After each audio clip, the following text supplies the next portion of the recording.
ইরানের মুসলমানেরা তাদের সাথে আমাদের আকীদার অনেক বেশকম আছে, কিন্তু তারা যখন ঐক্যবদ্ধ হলো, ইরানের ওলামারা আয়াতুল্লাহরা যখন ঐক্যবদ্ধ হলেন, তখন আমেরিকার মতো বিরাট পরাশক্তিকে তারা পদানত করে ইসলামী রাষ্ট্র, তাদের ভাষায় তারা ইসলামী রাষ্ট্র প্রতিষ্ঠা করতে সক্ষম হয়েছে এবং আমেরিকাকে পদানত করেছে।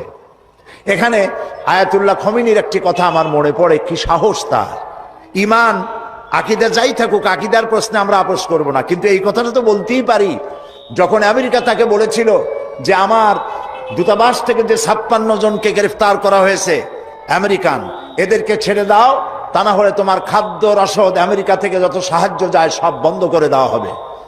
আয়াতুল্লাহ খমেনি জবাব দিয়েছিলেন আমেরিকান প্রেসিডেন্টকে, তুমি কারে খাবারের ভয় দেখাও? যেই জাতির বছরে 1 মাস না খাইয়া থাকা ফরজ, সেই জাতি তোমার খাবারের অপেক্ষা করবে? তোমার মতো কাফেরদের খাবারের কোনো পরোয়া আমরা করি না। মুসলমানেরা যখন ঐক্যবদ্ধ হয়েছিলেন, আল্লাহ তাদেরকে বিজয় দান করেছিলেন সেখানে। ঠিক এমনি করে পাকিস্তানে যখন সর্বশ্রেণীর ওলামায়ে কেরাম মুত্তাহিদায়ে আমল, মজলিস মুত্তাহিদায়ে আমল এ নাম করে যখন একটি সংগঠন কায়েম করলো, সমস্ত ফেরকার মাকতুবায়ে খেয়ালে সমস্ত আলেমরা যখন ঐক্যবদ্ধ হলো, পৃথিবীকে অবাক করে দিয়ে ইসলামী শক্তি সেখানে বিজয় লাভ করলো। ঠিক অনুরূপভাবে বাংলাদেশ বিগত সরকার এইখানে অত্যাচার করেছে আলেমদের উপরে, এবং সবচাইতে বেশি দুশ্মনী করেছে তারা আলেমদের সাথে। আলেমরা ছিল তাদের জীবনের দুশ্মন। যে কবি তার কবিতার মধ্যে লিখেছে, ফজরের নামাজ যখন, ফজরের আজান যখন শুনি, মনে হয় যেন বেশ্যা তার খরিদ্দার ডাকতেছে। নওজুবিল্লাহ। ইতিহাস সাক্ষী, সেই ব্রিটিশ খেদাও আন্দোলন থেকে শুরু করে 2001 সালের 1 অক্টোবরের নির্বাচন পর্যন্ত ওলামারা যেখানে ঐক্যবদ্ধ হয়েছে সেখানেই বিজয় এসেছে। আমরা লক্ষ্য করে দেখেছি, আফগানিস্তান যুদ্ধ করলো রাশিয়ার সাথে। এটি একটি অসম যুদ্ধ ছিল। আমার ভাষা, আমি তখন বলতাম যে যুদ্ধ হচ্ছে নবজাতক শিশুর সঙ্গে সিন্দাবাদের বিরাট দৈত্যের সাথে। ওদের মডার্ন অস্ত্রপাতি আর আফগান মুজাহিদদের কাছে হলো নূহ আলাইহিস সালামের জমানায় বন্যায় ভিজানো গাদা বন্দুক। এই দিয়ে তারা লড়লেন। সেই লড়াইয়ে দেখা গেল রাশিয়ার মতো বিশাল দৈত্য কুপকাত হয়ে গেল, আর আল্লাহ তাআলা আফগান মুজাহিদিনদেরকে জিতিয়ে দিলেন। কেন দিয়েছিলেন? কারণ যুদ্ধ যখন লাগলো তখন সবাই পালানো শুরু করলো। ওই দেশটা জঙ্গল আর পাহাড় দিয়ে ভরা, সব পাহাড়ে জঙ্গলে সব পালাতে শুরু করলো। পালায় গিয়ে দেখলো ওলামারা সব এক জায়গায় এসে গেছে। ওই সব ওলামা যারা একজন আর একজনকে দেখতে পারে না, দেখলেই রুমাল দিয়ে মুখ ঢাকে, সালাম দিলে জবাব দেয় না। ফতোয়া দিয়েছিল সে কাফের 5 কারণে, উনি কাফের 3 কারণে, আর উনি কাফের 17 কারণে। এদেরকে যারা কাফের না মনে করে তারাও কাফের। আর ওই সব কাফের মরে গেলে তাদের কবরের উপর যে ঘাস হয়, সেই ঘাস যে গরুতে খায় সে গরুও কাফের। এই রকমের ফতোয়াবাজি যারা করছিল, তারা পাহাড়ে জঙ্গলে সব একজনের সঙ্গে আর একজনের দেখা হয়ে গেল, সালাম করলো, কোলাকুলি করলো। ব্যাপারটা ছিল এরকম, একজন বলছিল যে আমার ছেলেরা গেল মামু বাড়ি, মেয়েরা গেল নানা বাড়ি, বউ গেল তার বাপের বাড়ি, আমি গেলাম আমার শ্বশুর বাড়ি, যাই দেখি আমরা সব এক জায়গায়। এখন জঙ্গলের ভিতরে গিয়ে আলেম ওলামা, সুন্নি বেদাতি, এইটা সেইটা সব এক জায়গায় হয়ে গেছে, কোলাকুলি শুরু হয়েছে। বললো যদি এই কোলাকুলি আগে করতাম তাহলে তো রাশিয়ার ভূত আমাদের ঘাড়ে চড়তে পারতো না। সুতরাং 9 বছর যুদ্ধ চললো। এই 9 বছরের অসম যুদ্ধে ওলামাদের ঐক্যের কারণেই আল্লাহ পাক আফগানের মুসলমানদেরকে ইসলামী রাষ্ট্র প্রতিষ্ঠার সুযোগ করে দিয়েছিলেন। আবার যে পতন ঘটলো, তাও মুজাহিদ আলেমদের মধ্যে যখন তাফরিকার সৃষ্টি হলো, ইখতিলাফ তৈরি হলো, একে অপরকে সন্দেহ করলো, দেখতে পারলো না, ভালো লাগলো না, সালাম কালাম করলো না, আবার কপাল পুড়লো, আবার বুশ এসে এদের হুশ নষ্ট করে দিল। আফগান আবার চলে গেল আরেকজনের দখলে। ঠিক এমনি করে মাগদুব হচ্ছে ইহুদিরা। মাগদুব কারা বলেন না, কারা? আর দলিন অভিশপ্ত কারা? ইহুদিদের। অভিশপ্ত হওয়ার কারণটা কি? আল্লাহ রাব্বুল আলামিন বলেন, শোনো কারণ কি। وَضُرِبَتْ عَلَيْهِمُ الْمَسْكَنَةُ ذَلِكَ بِأَنَّهُمْ كَانُوا يَكْفُرُونَ بِآيَاتِ اللَّهِ وَيَقْتُلُونَ الْأَنبِيَاءَ بِغَيْرِ حَقٍّ ذَلِكَ بِمَا عَصَوْا وَكَانُوا يَعْتَدُونَ। তাদের উপর দারিদ্র এবং অসহায়তার অভিশাপ বর্ষিত হয়েছে। এর কারণ হলো তারা আল্লাহ পাকের আয়াতকে অস্বীকার করেছে, তারা অকারণে আল্লাহর নবীদেরকে হত্যা করেছে এবং প্রত্যেকটি ব্যাপারে আল্লাহর শরীয়তের সীমা লঙ্ঘন করেছে। যুরিবাত আলাইহিমুল যিল্লাতু ওয়াল মাসকানা ওয়া বাউ বিগাযাবিন মিনাল্লাহ। আল্লাহ পাক বলেছেন, চিরকাল ইহুদিরা অভিশপ্ত, তাদের কোন আবাসস্থল হবে না, সারা জীবন ঘুরে বেড়াবে। আপনারা বলবেন, কই ঘুরে বেড়ায় না তো, তাদের তো জায়গা হয়েছে জেরুজালেমে, ইসরায়েলে, সেখানে তারা জায়গা করে নিয়েছে। তাহলে এটা কেমন হলো? এটা এইভাবে হয়েছে, ওখানে তাদেরকে প্রতিষ্ঠিত করেছে আমেরিকা, ঠিক কিনা? আল্লাহ পাক কোরআন শরীফের মধ্যে বলেছেন, যদিও মানুষের সাহায্যে কোনো জায়গায় তাদেরকে আল্লাহর ইচ্ছায় অথবা মানুষের সাহায্যে কোথাও যদি জায়গা হয়, অপমানের জীবন যাপন করতে হবে সারাটা জীবন, কিয়ামত পর্যন্ত দুঃখে দুঃখে মরতে হবে, দেশে দেশে ঘুরে বেড়াতে হবে ভিক্ষুকের মতো। সে অবস্থাই হয়েছে। আমেরিকা ওদের উপর থেকে হাত উঠায়নি। মধ্যপ্রাচ্যের আজকের 20 ফোড়া ইসরায়েল, আমেরিকা যদি তাদের রুবুবিয়াতে প্রতিপালনের হাতটা উঠায় নেয়, তাহলে আরব দেশে যত লোক আছে যুদ্ধ করা লাগবে না, এক পাশে গিয়ে পেশাব করলে ভাইসে লোহিত সাগরে চলে যাবে। সুতরাং এই ইহুদিদের পথ অনুসরণ করা যাবে না। ইহুদিরা অপরাধ করছিল কি? একটু আগেই বললাম, তারা আল্লাহর আয়াতকে অস্বীকার করেছে, তারা নবীদেরকে হত্যা করেছে, এটাই হলো তাদের অপরাধ। তারা শরীয়তের ব্যাপারে বাড়াবাড়ি করেছে। সুতরাং আল্লাহ পাক বলছেন, ইহুদিদেরকে ছাড়তে হবে, খ্রিস্টানদের অনুকরণ ছাড়তে হবে। ইহুদি খ্রিস্টান সকলের অনুকরণ ছেড়ে দিয়ে নিয়ামত প্রাপ্ত ওই 4 শ্রেণীর লোকের অনুসরণ করতে হবে, তাহলেই খাঁটি মুসলমান হওয়া যাবে। কাল আলহামদুলিল্লাহ, শুকর করা, কৃতজ্ঞতা প্রকাশ করার সূরা। এই সূরাটির মধ্যে মানুষ আল্লাহ পাকের অসীম অনুগ্রহের শুকরিয়া আদায় করে বলে প্রশংসার মাধ্যমে, এই জন্য এটার নাম হয়েছে সূরাতুশ শুকর। সূরাটির নাম আরেকটি নাম হচ্ছে সূরাতুদ দুআ। এই সূরাটি একটি দোয়া, একটি প্রার্থনা, আল্লাহ পাকের কাছে প্রার্থনা করা হয়, সেজন্য এটার নাম হচ্ছে সূরাতুদ দুআ। এর আরেকটি নাম হচ্ছে সূরাতুস সুআল, অর্থাৎ কামনা করার সূরা, আল্লাহর কাছে চাওয়ার সূরা। এই সূরায় অনেক কিছু আছে যা আল্লাহর কাছে চাওয়া হয়। এই সূরাটি, এর আরেকটি নাম হচ্ছে সূরাতুশ শিফা, অর্থাৎ প্রতিষেধক, রোগ ব্যাধি ইত্যাদি মুক্ত হওয়ার জন্য। সূরা ফাতিহা, আপনারা আল্লাহর ওলিদের কাছে, ওলামাদের কাছে যে যান, পানি নিয়ে, তেল নিয়ে, কালো জিরা নিয়ে, ওনারা যা পড়ে ফু দেন, সেই গোপন কথাটা বলে দেই, সেটা হচ্ছে সূরা ফাতিহা।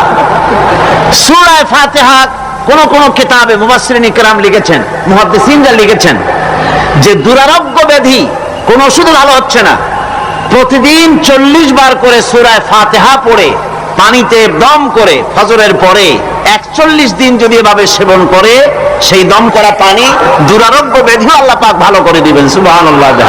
এটা হচ্ছে সূরাতুশ শিফা। এটাকে বলা হয় সূরাতুস সালাত। নামাজ হবেই না সূরা ফাতিহা ছাড়া, নামাজ সূরা ফাতিহা ছাড়া হবে না। এই জন্য লা সালাতা লিমান লাম ইয়াকরা বিফাতিহাতিল কিতাব, হাদিস শরীফে এসেছে সূরা ফাতিহা ছাড়া নামাজ শুদ্ধ হবে না, নামাজ জায়েজ হবে না। সেই জন্য এটার নাম হচ্ছে সূরাতুস সালাত। কোরআনে কারীমের এই সূরাটি, এটাকে হযরত পীর সাহেব কেবলা একটি আয়াত তেলাওয়াত করে বলেছেন, সাবউল মাসানি। এটা হচ্ছে নিত্য পাঠনীয় সপ্তবাক্য, যে 7টি বাক্যকে সবসময় পড়া লাগে। তার মানে হচ্ছে যে ব্যক্তি নামাজ পড়ে 5 ওয়াক্ত 24 ঘন্টার ভিতরে সূরা ফাতিহা একেবারে কম করেও যদি হয়, তাহলে 40 বার এই সূরা 24 ঘন্টায় নামাজি ব্যক্তিকে পড়তে হয়। এই জন্য সবসময় পাঠনীয় এই সূরাটি।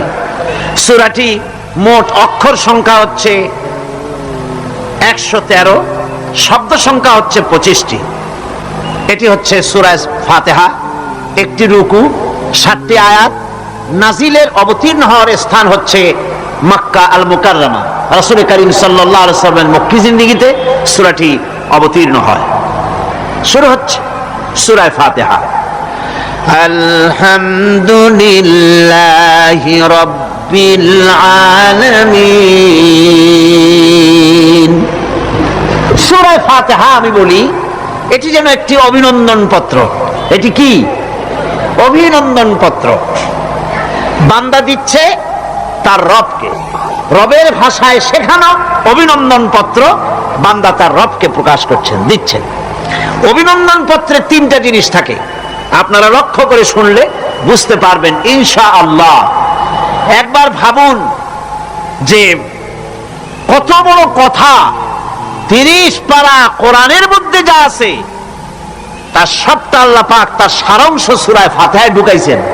তাহলে এটা জিনিসটা কি এটা বুঝতে হবে, এবং সেই ধরনের অন্তর নিয়ে মন নিয়ে বসতে হবে আর বুঝতে চেষ্টা করতে হবে। আমি ধীরে ধীরে আপনাদের সামনে পেশ করব ইনশাআল্লাহ, বিইজনিল্লাহ, বিমাশিয়াতিল্লাহ, বিফদলিল্লাহ।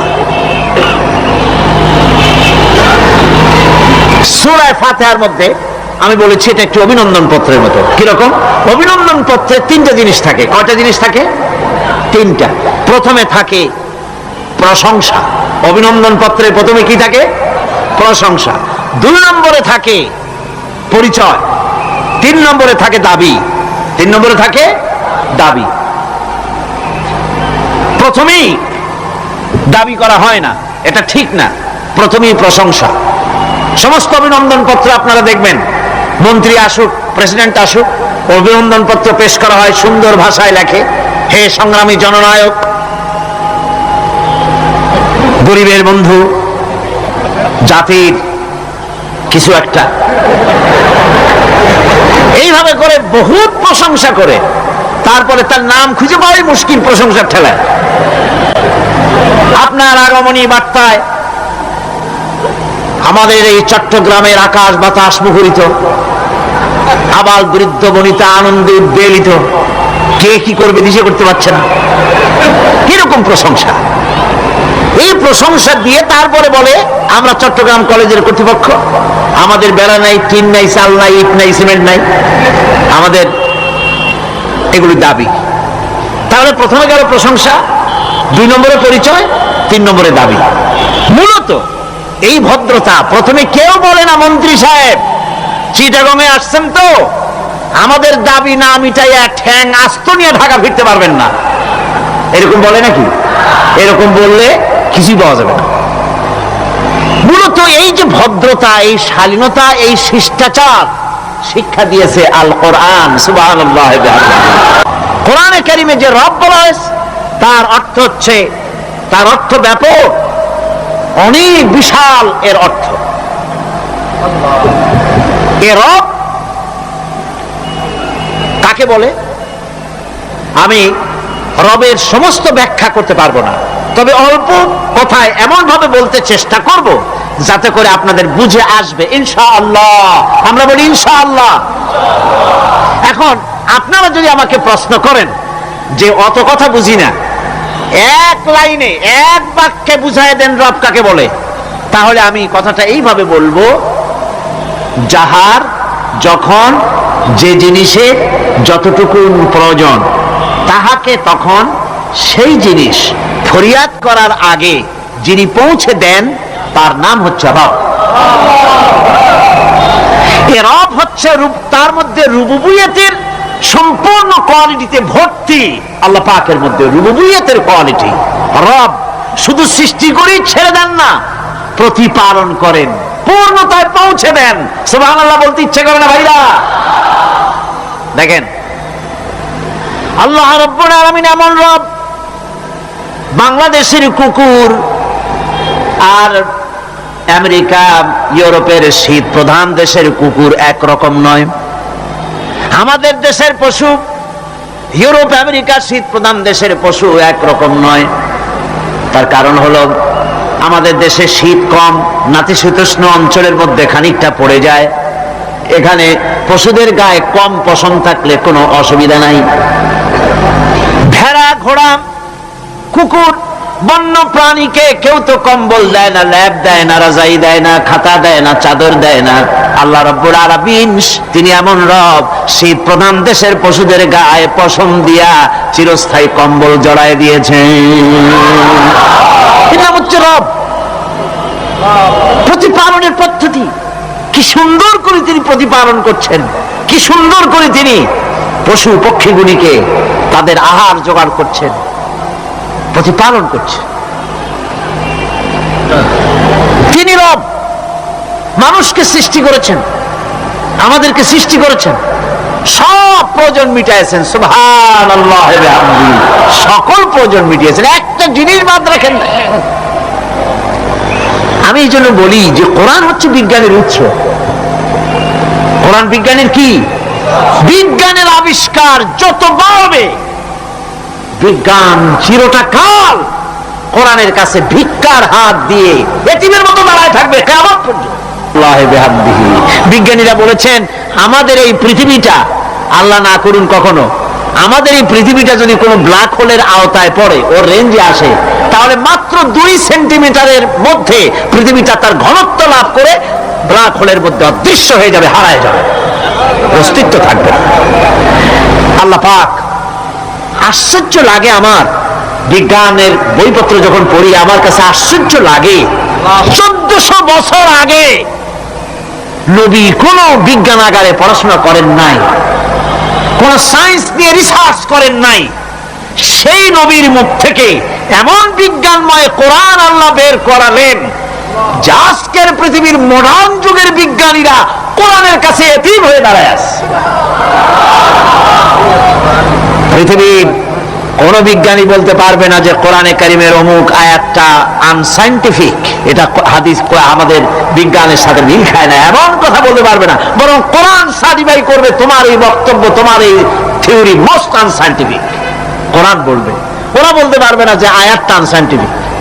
সুতরাং কোরআন হচ্ছে মহান বিজ্ঞানময়, কোরআন হচ্ছে আল্লাহ পাকের দেওয়া এক মহান বিধান, যে কোরআনের কারণে আল্লাহ পাক আমাদেরকে হেদায়েত দান করেছেন। সুতরাং এই কোরআন হচ্ছে, কোরআনের মধ্যে যা আছে, গোটা কোরআনে যা আছে সব সূরা ফাতিহায় আছে। সুবহানাল্লাহ ওয়া বিহামদিহি।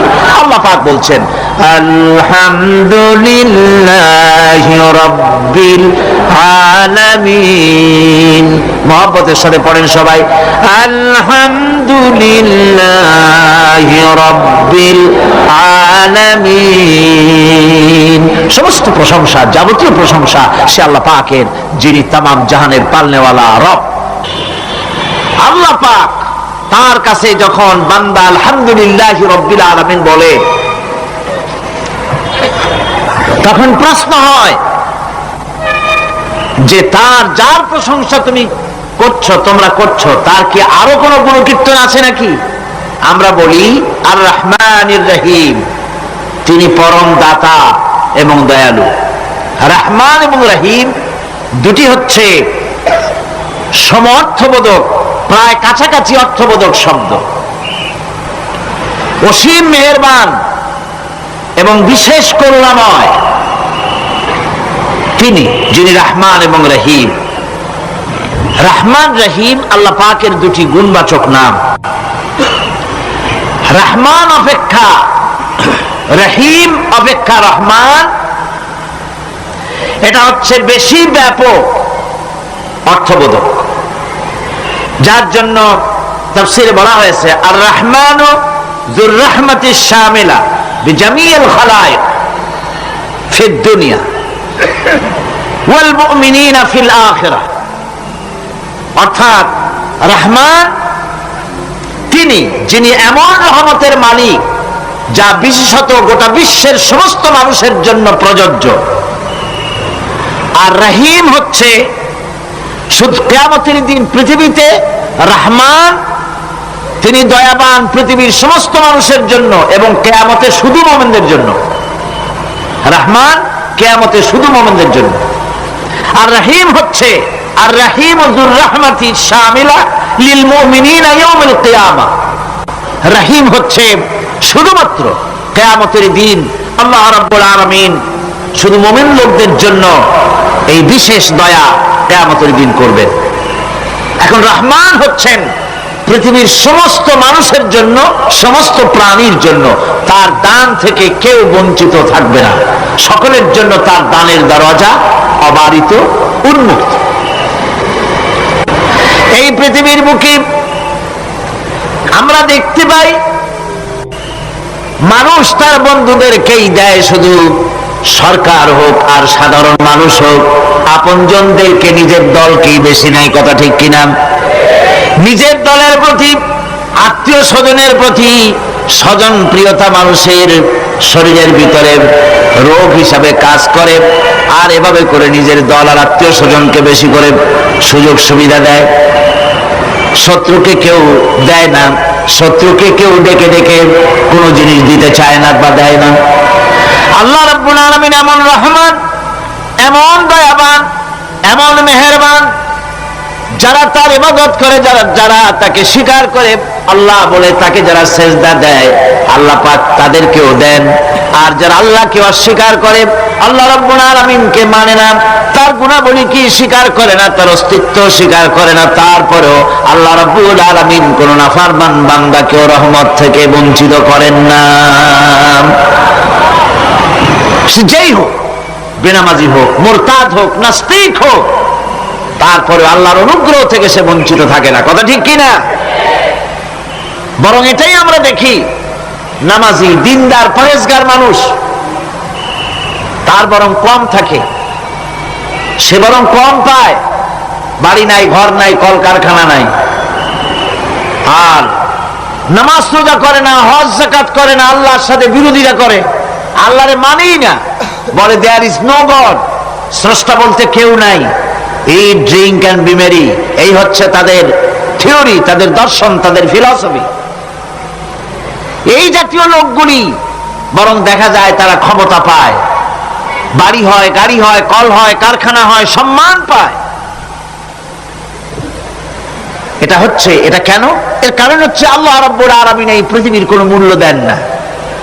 এই পৃথিবীর মূল্য যদি আল্লাহ পাকের কাছে একটা মশার দানার তুল্য যদি হতো, আল্লাহ পাক বিদ্রোহীদেরকে, কাফেরদেরকে এক ঢোক পানি আল্লাহ পাক গিলতে দিতেন না। এবার চিন্তা করেন, আল্লাহর ব্যাপারে যে দৃষ্টান্ত দেওয়া হয়েছে, দৃষ্টান্তটা কত গুরুত্বপূর্ণ। মশার দানার তুল্য, মশার দানার তুল্য এই পৃথিবীর দাম নাই আল্লাহর কাছে।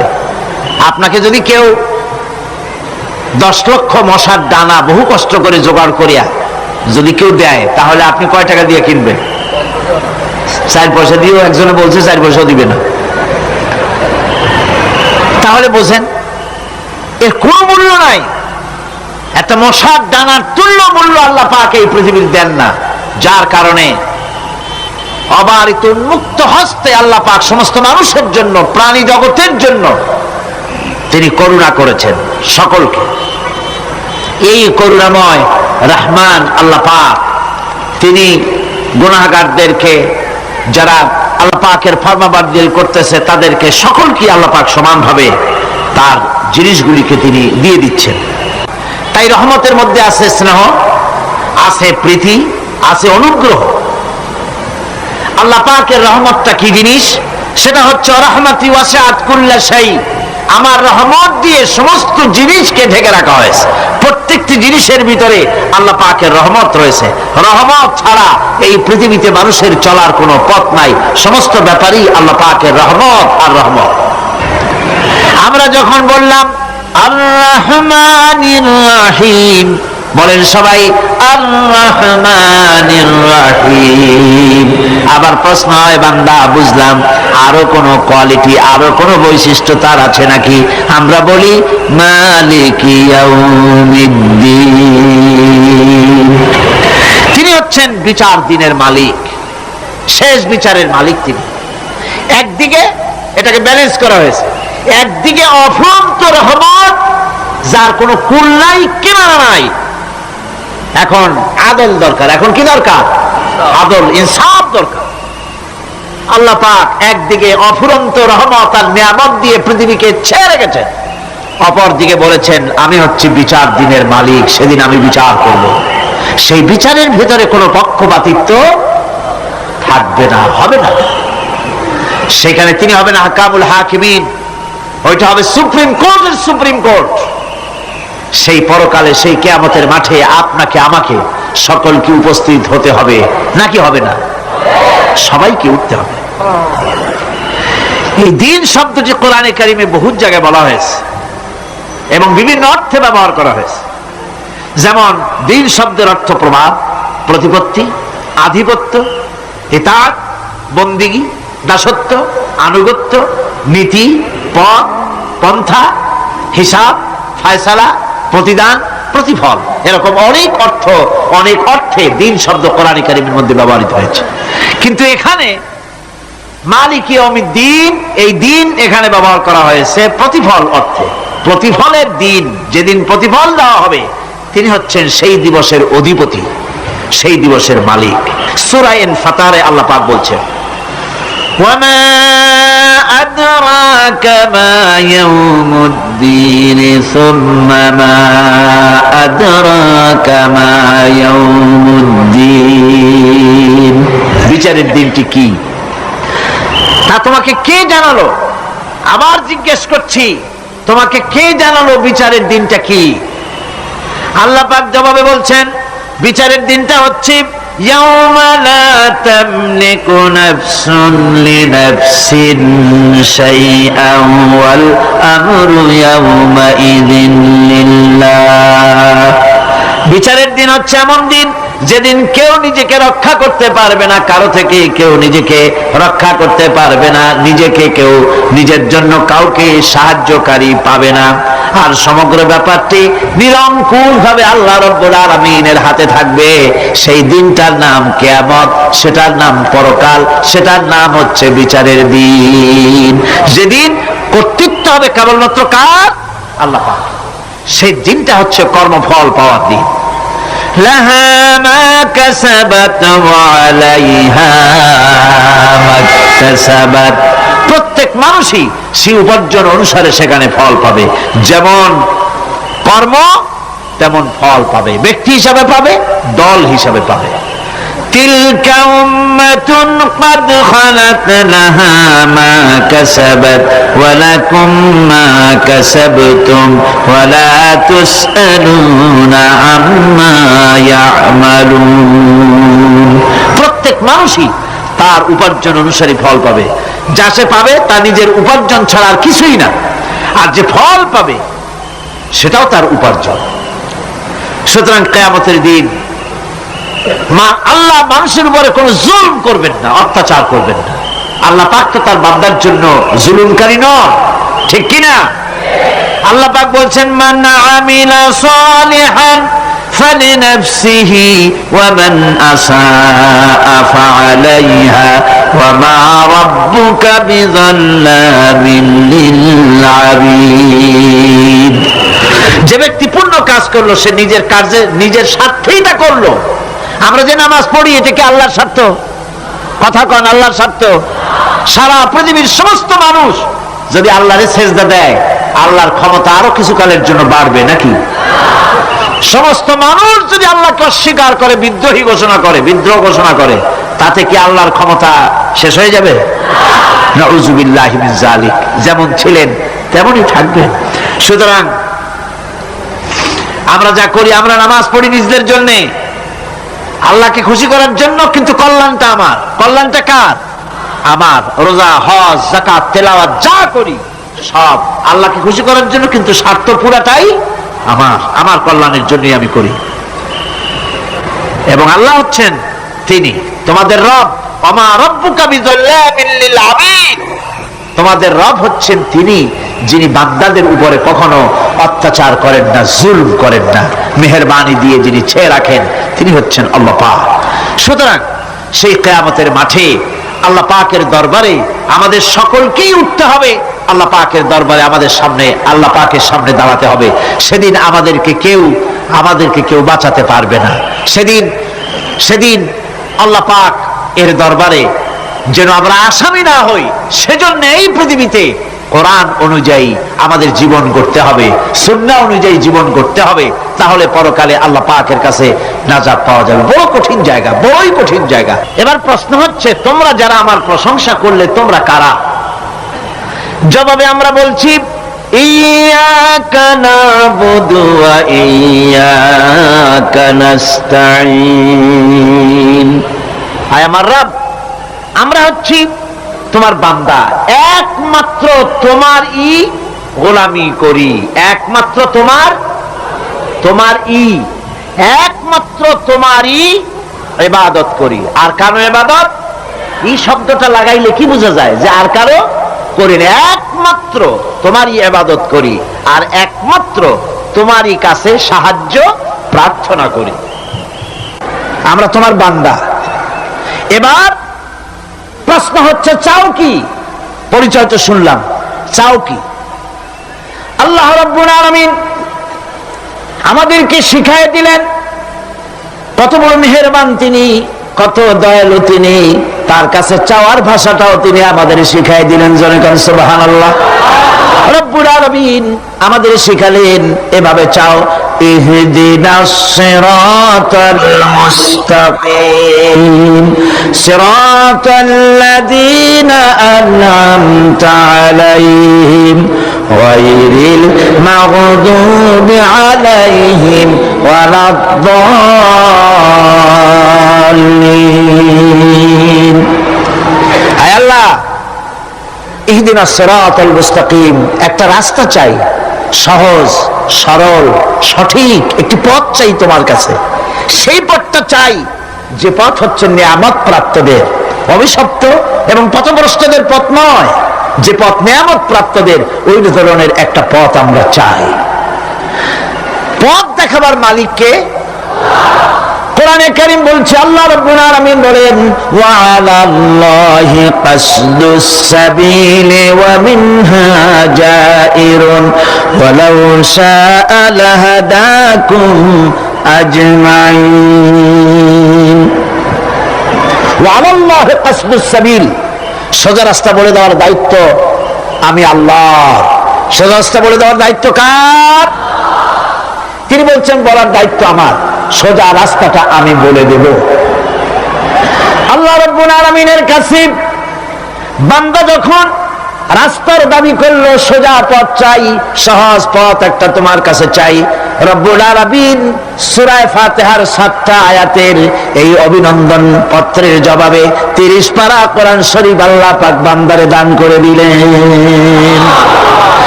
জবাবে বলে দিলেন, ওয়ানিবুদুনি হাযা সিরাতুম মুস্তাকিম। সোজা রাস্তাটা হলো আমার আনুগত্য, আমার গোলামি, আমার দাসত্ব, এটাই হলো সোজা রাস্তা।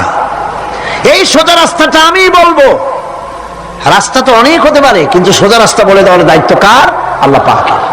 দেখেন, এই যে বিশাল মাহফিল, এই মাহফিলে যত লোক আসছে, সব লোক কি এক মতের, এক চিন্তার, এক আদর্শের? না।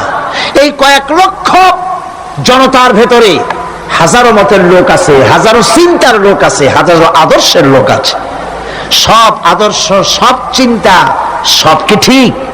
সবটাই কি নির্ভুল? না, সঠিক নির্ভুল একটা। কয়টা হয়? একটাই হয় মাত্র। এই জন্য আমি দৃষ্টান্ত দিতে গিয়ে বলি, অঙ্ক পরীক্ষা যেদিন হয়, ছেলেরা অঙ্ক পরীক্ষা যেদিন দেয়, সেই অঙ্ক পরীক্ষা দিতে গিয়ে অঙ্ক যারা ভুল করে তাদের ফলাফল কয় রকম হয় বলেন? হ্যাঁ, অনেক রকম হয়। আর যাদের অঙ্কের অঙ্ক যাদের ঠিক হয় তাদের ফলাফল কয় রকম? একরকম। তার অর্থ কি? তার অর্থ হলো ভুলের পথ অনেক আর হকের পথ, বাতিলের পথ অনেক, ভুলের পথ অনেক, সঠিক এবং হক যেটা তার পথ হচ্ছে মাত্র একটা। এই জন্যে আল্লাহ রাব্বুল আলামিন তিনি সোজা রাস্তা বলে দেওয়ার দায়িত্বটা নিয়েছেন। কোরআন বলছে প্রত্যেকটি সৃষ্টির শুরু হতে শেষ পর্যন্ত 4টা স্তর পার হতে হয়। তার সর্বশেষ স্তর হলো হেদায়াত। 4টি স্তর পার হওয়ার সর্বশেষ স্তর হচ্ছে হেদায়াত। আল্লাযী খালাকা ফাসাওয়া ওয়াল্লাযী কদ্দারা ফাহাদা। তিনি সকল বস্তুকে সৃষ্টি করেন এবং তারপর তার পরিমাপ, তার কর্মপথ, তার হেদায়েত তিনি দিয়ে দেন। তার মানে হচ্ছে তিনি সৃষ্টি করেন, সামঞ্জস্য রাখেন, পরিমাপটা ঠিক করেন এবং পথের নির্দেশ দেন। সৃষ্টি করেই ছেড়ে দেন না, তার হেদায়েত দিয়ে দেন। তার পরিমাপটা ঠিক করেন, সামঞ্জস্য করেন। কিরকম? দেখুন, আপনি যখন দাঁড়ান তখন আপনার পায়ের উপরে হাঁটু থেকে হাঁটুর নিচের যে অংশ পা পর্যন্ত, ওইটাকে কি কয়? পা, নলা। এই তো ঠিক বলছেন, নলা। আপনারা আমাকে সাহায্য করবেন যেখানে আমি আটকে যাই। নলা। এই নলাটা পায়ের সেন্টারে যদি রাখা হতো, বোঝেন ভালো করে, পায়ের সেন্টারে এই জায়গাটা, এটা ধরুন পা, এই জায়গাটায় যদি হতো পায়ের নলাটা, হয় সিটায় পড়তেন না হয় ফুটোয় পড়তেন। আল্লাহ পাক বলছেন শুধু সৃষ্টি করি না, সামঞ্জস্য এবং পরিমাপ ঠিক করি। মাপ মতো পাটা সামনে গোড়ালির কাছে নলাটা বসায় দেওয়া হয়েছে যাতে আপনি সিটও না হন, বুটও হয়ে না পড়েন। সুবহানাল্লাহ কইতে ইচ্ছে করে না? এই নলাটা যদি আঙ্গুলের দিকে আসতো আর পাটা যদি পিছনের দিকে বেশি অংশ থাকতো, যতই সামনে হাঁটতেন ততই পিছনে চলে যেতেন। ভূত নাকি, ভূতের পা থাকে নাকি পিছনের দিকে, বলে লোকেরা, আমি দেখি নেই। ভূত নাকি সামনে আগাতে গেলে পিছনে চলে যায়। আর হাঁসের ডিম থেকে বাচ্চা বেরোলে সেই বাচ্চা আর মা বাবা দুজনকেই ভাড়ায় দেন পানির মধ্যে, সাঁতরায় উঠে আসবে, ঠিক কিনা? কে শিখাল সাঁতার? কে শিখাল? শুধু সৃষ্টিই করেন না, আল্লাহ পাক সৃষ্টি করেন, সামঞ্জস্য এবং পরিমাপকে ঠিক করেন এবং তাকে পথের নির্দেশ দেন। এটা হলো সর্বশেষ। সৃষ্টি করে ছেড়ে দেন না। যেমন কোরআনে কারীমে হযরত ইব্রাহিম আলাইহিস সালাম তিনি তার সম্প্রদায়ের সাথে যে কথোপকথন করেছিলেন, বিষয়টি আল্লাহ পাক কোরআনে কারীমের মধ্যে কোট করে দিলেন। এই হেদায়েতের বিষয় সেখানে আছে বলে আল্লাহ পাক বিষয়টা কোরআনে জায়গা করে দিলেন। ওয়া ইয ক্বালা ইব্রাহিমু লিআবিহি ওয়া কওমিহি ইন্নানি বারাউম মিম্মা তা'বুদুন ইল্লাল্লাযী ফাতারানি ফাইন্নাহু সায়াহদিন। ইব্রাহিম আলাইহিস সালাম তার পিতা এবং তার গোত্রকে বললেন, তার সম্প্রদায়ের লোকদেরকে, নিঃসন্দেহে আমি মুক্ত, আমি পবিত্র। তোমরা যেসব জিনিস দিয়ে যেসব এর ইবাদত করো, গোলামি করো, আনুগত্য করো, আমি তার থেকে পবিত্র। আমি তো শুধু ইবাদত করি, গোলামি করি সেই স্রষ্টা যিনি আমাকে সৃষ্টি করেছেন।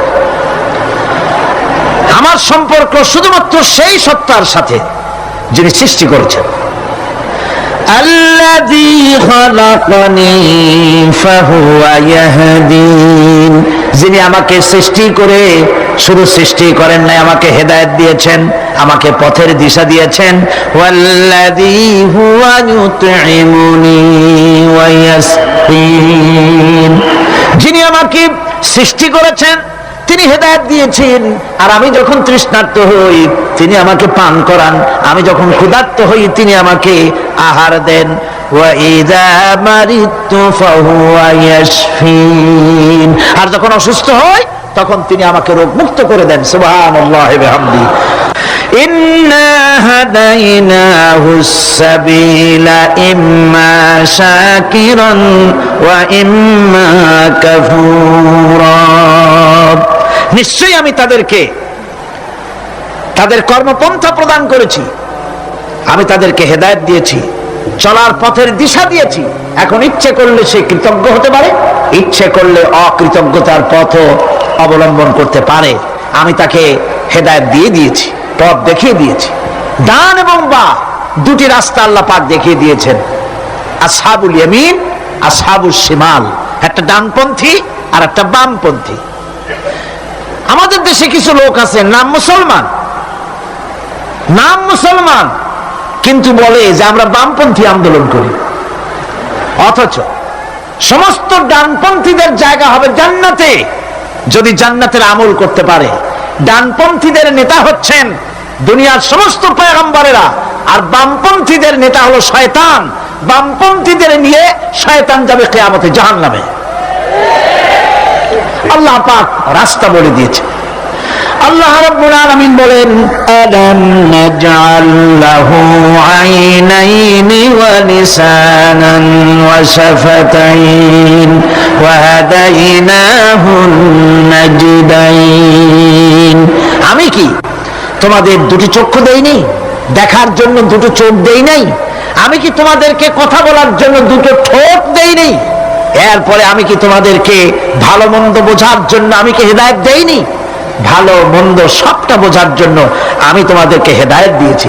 সুতরাং এই হেদায়েতের রাস্তা ছেড়ে দিয়ে তোমরা নিজেদেরকে গোমরাহির মধ্যে ডুবিয়ে দিও না।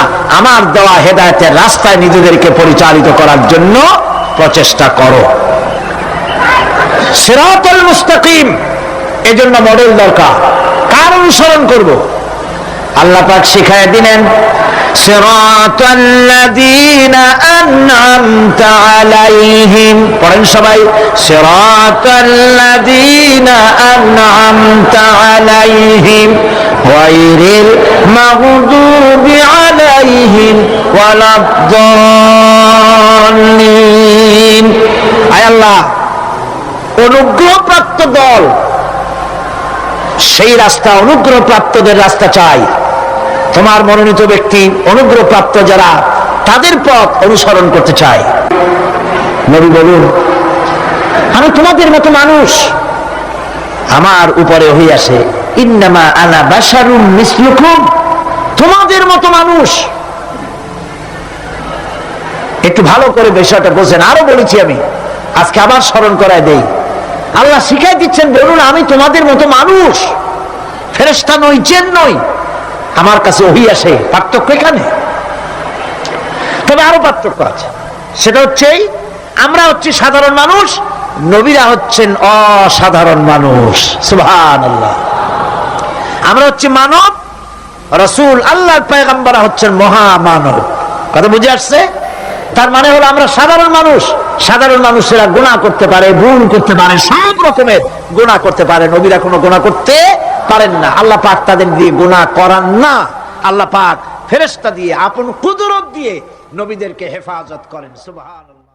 হযরত ওমর রাদিয়াল্লাহু তাআলা আনহু, আমিরুল মুমিনিন, খলিফাতুল মুসলিমিন, হযরত ওমর ইবনুল খাত্তাব বলেন রাদিয়াল্লাহু তাআলা আনহু। সুবহানাল্লাহ। কোথা থেকে আল্লাহ কোথায় নিয়ে গেছেন? নবীর হত্যা করতে আসছিলেন, আর আল্লাহ তারে কোথায় নিয়ে গেছেন। সুবহানাল্লাহ। নবীজি বলেছেন, লা নবিয়্যা বাদি ওয়ালা রাসূলা, আমার পরে নবীও হবে না, রাসূল হবে না। যদি কেউ নবী বা রাসূল হইতো, ওমরে আল্লাহ নবী বানাই দিতেন। সুবহানাল্লাহ।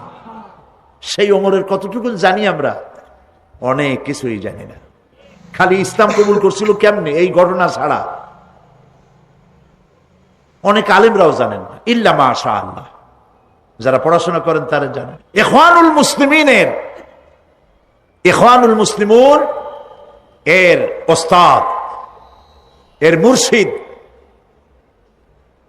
ওমর তিলমিসানি রাহমাতুল্লাহ আলাইহি, তিনি হযরত ওমরের এক জীবনী লিখেছেন। জীবনীর নাম হলো শহীদ মেহরাব ওমর ইবনুল খাত্তাব। কি বলেন, দারুণ নাম না? খুব সুন্দর নাম, শহীদ মেহরাব ওমর ইবনুল খাত্তাব রাদিয়াল্লাহু তাআলা আনহু। মেহরাবের মধ্যে তিনি শহীদ হয়েছিলেন।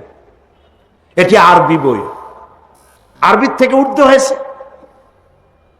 এটি বাংলায় ছিল না, আল্লাহর মেহেরবানি এটা বাংলাও হয়ে গেছে, আলহামদুলিল্লাহ বলেন।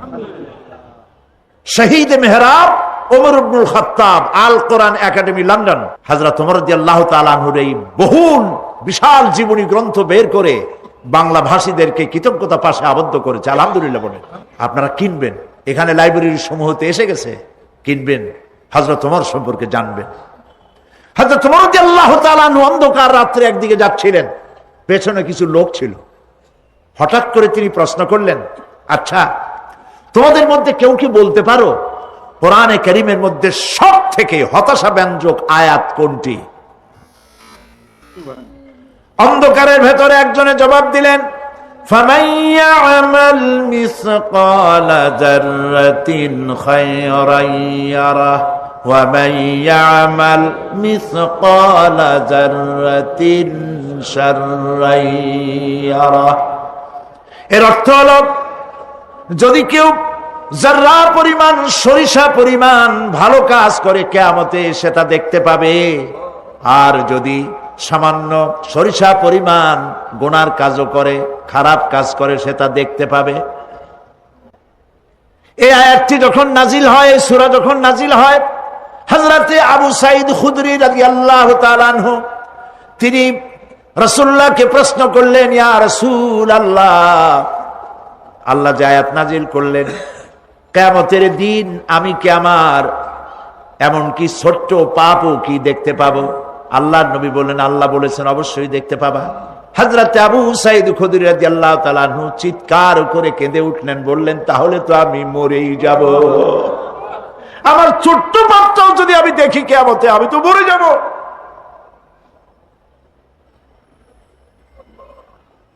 হযরত ওমর রাদিয়াল্লাহু তাআলা আনহু অন্ধকারের ভিতরে হাঁটতেছেন আর কাঁদতেছেন, হাঁটতেছেন আর কাঁদতেছেন। কিছু দূর অগ্রসর হয়ে তিনি প্রশ্ন করলেন, আচ্ছা কেউ কি বলতে পারো কোরআনে কারীমের মধ্যে সব থেকে আশা ব্যঞ্জক আয়াত কোনটি? পেছন থেকে অন্ধকারের ভেতর থেকে আওয়াজ এলো, লা তাকনাতু মির রাহমাতিল্লাহ, আল্লাহর রহমত থেকে, দয়া থেকে নিরাশ হয়ে যেও না, হতাশ হয়ে যেও না। হযরত ওমর কাঁদতে কাঁদতে জিজ্ঞেস করলেন, তোমাদের মধ্যে আব্দুল্লাহ ইবনে মাসউদ আছে নাকি? হযরত আব্দুল্লাহ ইবনে মাসউদ বললেন, আমি তো বললাম, আমি জবাব দিলাম। সুবহানাল্লাহ। রাইসুল মুফাসসিরিন হযরত আব্দুল্লাহ ইবনে মাসউদ রাদিয়াল্লাহু তাআলা আনহু, তার পা খুব ছোট ছিল। হাদিস শরীফে এসেছে, সাহাবীরা তার পা দেখে একটু মুস্কি মুস্কি হাঁটতেছিল, এত ছোট পা। নবী করিম সাল্লাল্লাহু আলাইহি ওয়াসাল্লাম বললেন, আব্দুল্লাহ ইবনে মাসউদের পা ছোট দেখে হেসো না, কিয়ামতের দিন আব্দুল্লাহ ইবনে মাসউদের ছোট্ট পাটা উহুদ পাহাড়ের চাইতে ওজন বেশি হয়ে যাবে। সুবহানাল্লাহ, সুবহানাল্লাহ। প্রিয় ভাই সব, এই হচ্ছে নবী করিম সাল্লাল্লাহু আলাইহি ওয়াসাল্লাম। তিনি মানুষের সামনে এসব কথাগুলি পরিষ্কার করে বলে দিয়েছেন। সেদিন কোন উপায় থাকবে না, সেই কিয়ামতের মাঠ।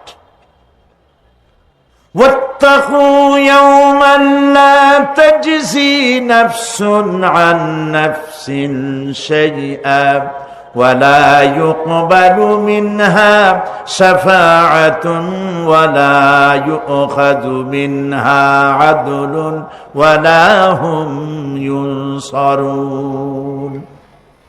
সেদিন কেউ কারো সাহায্যে এগিয়ে আসবে না। প্রিয় ভাই সব, অসহায়, এর ইংরেজি হচ্ছে হেল্পলেস। সেদিন গত শুক্রবার এক পুলিশ সমাবেশে আমার জুমার খুতবা ছিল, কয়েক হাজার পুলিশ ছিল সেখানে। আমি আলোচনার মধ্যে এই আলোচনাটা সেখানে আসলো। বললাম, এই পৃথিবীতে আক্ষরিক অর্থে কোনো মানুষ হেল্পলেস হয় না, অসহায় হয় না। কেউ না কেউ সহায় হয়েই যায়, হয় স্বামী, না হয় পিতা, না হয় ছেলে, না হয় মেয়ে, না হয় আত্মীয়, না হয় সরকার। কেউ না কেউ সহায় হয়েই যায়। একেবারে হেল্পলেস এটা পৃথিবীতে হয় না। অসহায় কারে বলে? কিয়ামতের মাঠে মানুষ তা টের পাবে। আল্লাহ তাআলা কিয়ামতের দিন তুমি আমাদেরকে অসহায় করে দিও না। কিয়ামতের দিন তুমি আমাদের জন্য সহায় হয়ে যেও। আল্লাহ পাক বলছেন, সেদিনটি ভয় করো, যেদিন কেউ কারো সাহায্যে এগিয়ে আসবে না, কারো পক্ষে কোনো সুপারিশ গ্রহণ করা হবে না,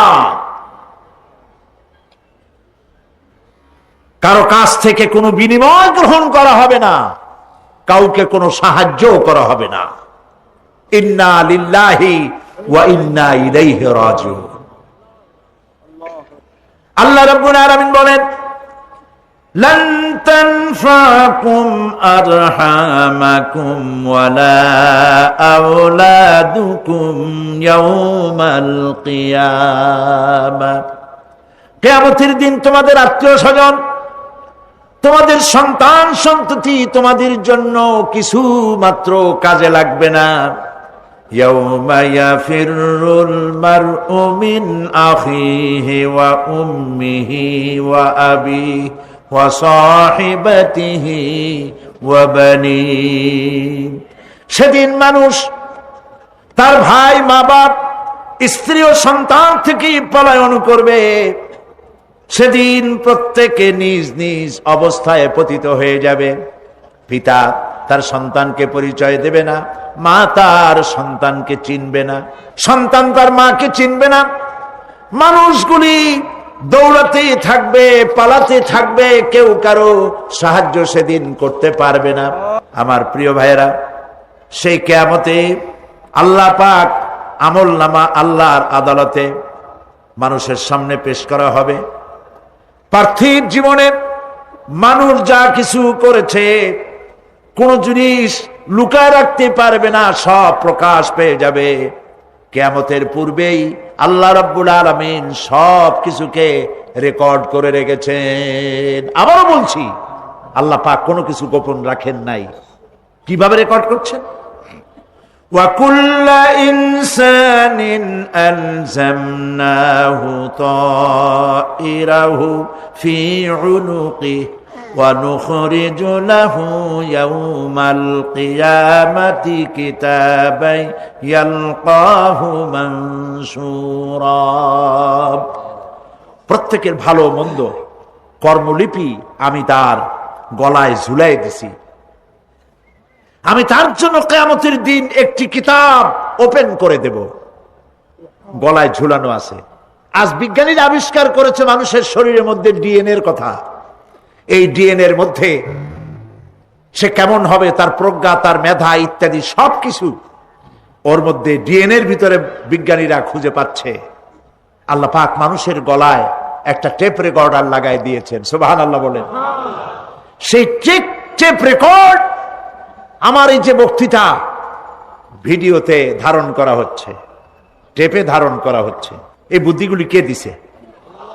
আরে ভাই, কথা বলবেন তো আল্লাহর নাম জোরে না। যে আল্লাহ বুদ্ধি দিয়ে আপনার আমার কথা রেকর্ড করাইতে পারে, সে আল্লাহ পাক আপনাদের আমার সাথে অদৃশ্য একটি টেপ রেকর্ড গলার মধ্যে ঝুলায় রাখছেন। এটা বিশ্বাস করবেন না? কিয়ামতের দিন এই রেকর্ড তার সামনে আল্লাহ পাক বলেন, একটা কিতাব ওপেন করে দেব। তারপরে বলা হবে, ইকরা কিতাবাকা কাফা বিনাফসিকাল ইয়াউমা আলাইকা হাসিবা। তাকে বলা হবে, নিজের কর্মলিপি পড়ে দেখো, আজ তুমি নিজেই নিজের হিসাবের জন্য যথেষ্ট। পড়ো। কোথায় যাবা? জাহান্নামে যাবা না বেহেশতে যাবা? তুমি নিজেই তোমার হিসাব করার জন্য যথেষ্ট। সুবহানাল্লাহ। সেদিন কোনো সাহায্যকারী পাওয়া যাবে না, ওকালতি করার জন্য কাউকে পাওয়া যাবে না। বিশ্বাস করুন, বিশ্বাস করুন, কোন পীর সাহেব, কোন খাজা বাবা কিয়ামতের দিন আপনার আমার উপকারে আসবে না, আসবে না, আসবে না।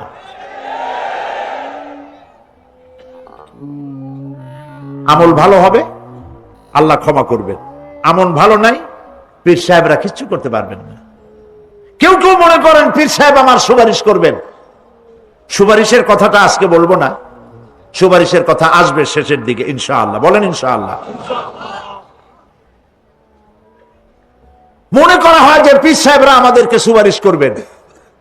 কিয়ামতের দিন আপনারাই দেখবেন ওনাদের সুপারিশ কে করে। যাদেরকে বলা হয় ওলিউল্লাহ, তারা আল্লাহর দৃষ্টিতে আদৌল্লাহ কিনা আপনার আমার জানা নাই। তার আমল কেমন আপনি জানেন না, বাইরের দৃশ্যটাই শুধু দেখেন। ওনার বউ বলতে পারবেন উনি খাঁটি পীর না ধান্দাবাজ, ওনার গ্রামের লোক বলতে পারবে। বিদেশ থেকে ভাড়া করা একজন আইনে মানুষের সামনে দেখানো যায় বিরাট একটা কিছু, কিন্তু তিনি বিরাট না কি এইটা তার বউ, তার গ্রামের মানুষ বুঝবে, ভালো করে চিনবে। বউ চেনে সব থেকে ভালো, সব থেকে ভালো করে চেনে কে? স্ত্রী। তারপরে চেনে ড্রাইভার, তার সাথে যে রাত দিন যে ড্রাইভার থাকে, তার সাথে যে খাদেম থাকে। এরা জানে, এরা দেখতে পায় এই লোকটা মুখ দিয়া যা বলে আসলে লোকটা এইরকম না। বুঝতে পারে কিনা? মানুষের সামনে ধান্দাবাজি করে অনেক কথা কথা বলে মানুষকে মন ভুলানো যায়।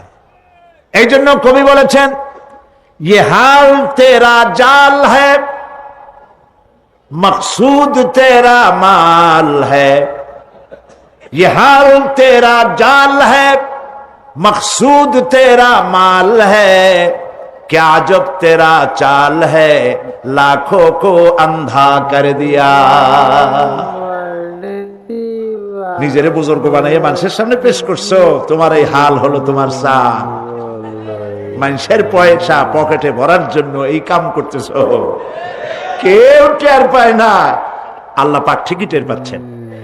ঠিক কিনা বলেন? আল্লাহ পাক ঠিকই টের পাচ্ছেন। বিশ্বাস করুন, কোন পীর সাহেব, কোন খাজা বাবা কিয়ামতের দিন মানুষের কোন উপকারে আসবে না। আল্লাহু আকবার। উপকার হবে কেবলমাত্র নেক আমল। ইয়া আইয়ুহাল্লাযীনা আমানু ওয়াবতাগু ইলাইহিল ওয়াসিলা। কিছু কিছু জাহিল লোকেরা এর তাফসীর করেছে, পীর ধরো, যার পীর নাই তার পীর শয়তান। কন নাউযুবিল্লাহ।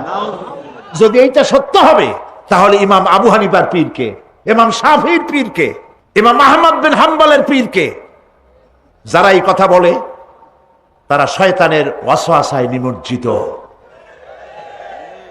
ওয়াবতাগু ইলাইহিল ওয়াসিলা এর তাফসীর হচ্ছে আয় আমলে সালেহ, নেক কাজের ওসিলা ধরো। কি কাজের ওসিলা ধরো? নেক কাজের ওসিলা ধরো। কারণ কিয়ামতের দিন আল্লাহ পাক আরো পরিষ্কার করে বলছেন, লান তানফাকুম আরহামুকুম ওয়ালা আওলাদুকুম ইয়াউমাল কিয়ামাহ। কিয়ামতের দিন সন্তান সন্ততি আর সম্পদ কোনো কাজে লাগবে না, এগুলি কোনো উপকার হবে না মানুষের জন্য। আর সেখানে উৎকোচেরও কোনো কারবার চলবে না। এই পৃথিবীতে উৎকোচ দিয়ে অনেক কাম করা যায়, কিন্তু কিয়ামতে চলবে না। আল ইয়াউমা লা ইয়ানফাউ মালুন ওয়ালা বানুন। সুবহানাল্লাহ, সুবহানাল্লাহ। যেখানে কিয়ামতের দিন ধন, সন্তান, সন্ততি কোনো কাজে লাগবে না। আল্লাহ মানুষকে সতর্ক করতেছেন, মা ইয়ালফিযু মিন কাওলিন ইল্লা লাদাইহি রাকীবুন আতীদ। মানুষ এমন কোন কথা বলে না যা আমার ফেরেশতারা রেকর্ড করে না রাখে। যা করো তাও লেখা হয়, যা বলো তাও লেখা হয়ে যায়। দুনিয়ায় গোয়েন্দা বিভাগ আছে, আমার দেশে গোয়েন্দা বিভাগ আছে না? কি নাম কত? দুই একটা আন্দাজে কইলো আছে। CID, DIB, DFI, army intelligence, কত রকম গোয়েন্দা আছে, কত বাহিনী আছে, আপনি টের পাবেন না। পাগড়ি একটা বাঁধি আপনার সামনে বসা, আপনি বুঝবেন না যে আপনার আমল নামা রেকর্ড করতেছে ওখানে বসে। আপনি তো মনে করেছেন দরবেশ সাহেব 6 সেল্লা দিয়ে আসছে, কিন্তু তিনি গভর্নমেন্ট অফিসার, আপনার সর্বনাশ করতেছে, আপনি টের পাচ্ছেন। এই যে যদি মানুষের রাষ্ট্র ঠিক রাখার জন্য দুনিয়ার সরকারের দরকার হয়, তাহলে আল্লাহ পাকের এই বিশাল সাম্রাজ্য রক্ষা করার জন্য আল্লাহর গোয়েন্দা বিভাগ নাই? আল্লাহ রাব্বুল আলামিন তার গোয়েন্দা বিভাগ কাজ করতেছি। আমরা বিশ্বাস করি না, আমরা বুঝতে পারি না, যার জন্য অন্যায়ের মধ্যে লিপ্ত হয়ে যাই। একবার আমি লন্ডন শহরে রাত্রে যাচ্ছি, রাত 2টা-2:30 হবে। প্রতিমধ্যে রেড সিগন্যাল জ্বলল, গাড়িটা থামায় দিল, সামনে আর গাড়ি টাড়ি নেই।